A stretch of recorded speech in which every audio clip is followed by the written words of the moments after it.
canım, gözüne bakıp gördüm.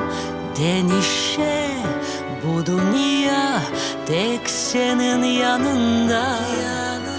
Hep duyan bu sevgini, ben açtım yüreğimi. Bu alem bana yeter, biz olsak beraber.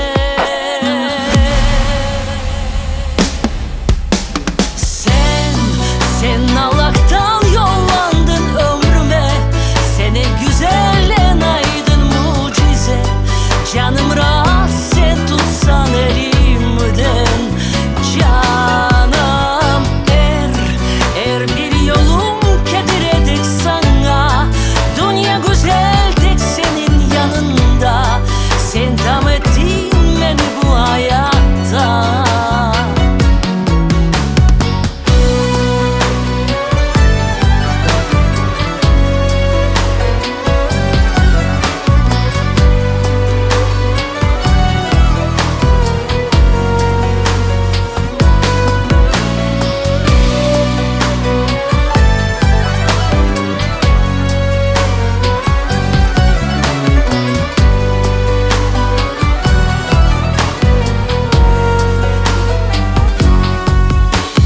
Adım adım hep seninle biz kurduk bir aile.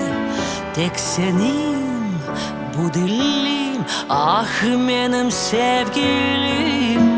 Hep yanımda, hep dayançım. Sen ruhum, benim gücüm. En aydın hayalim, sen gerçek oldun.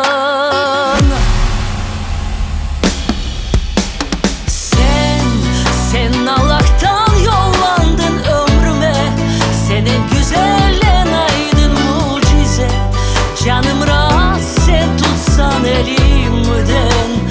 Canım er bir yolum kediredek sana.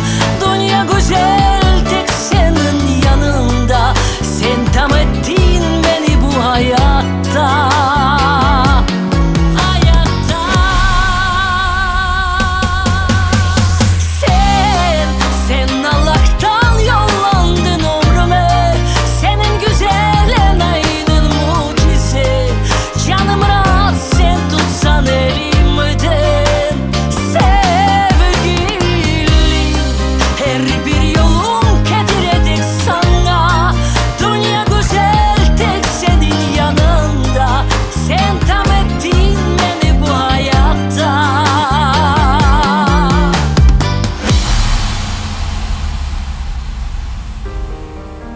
Tek sen benim yüreğimde.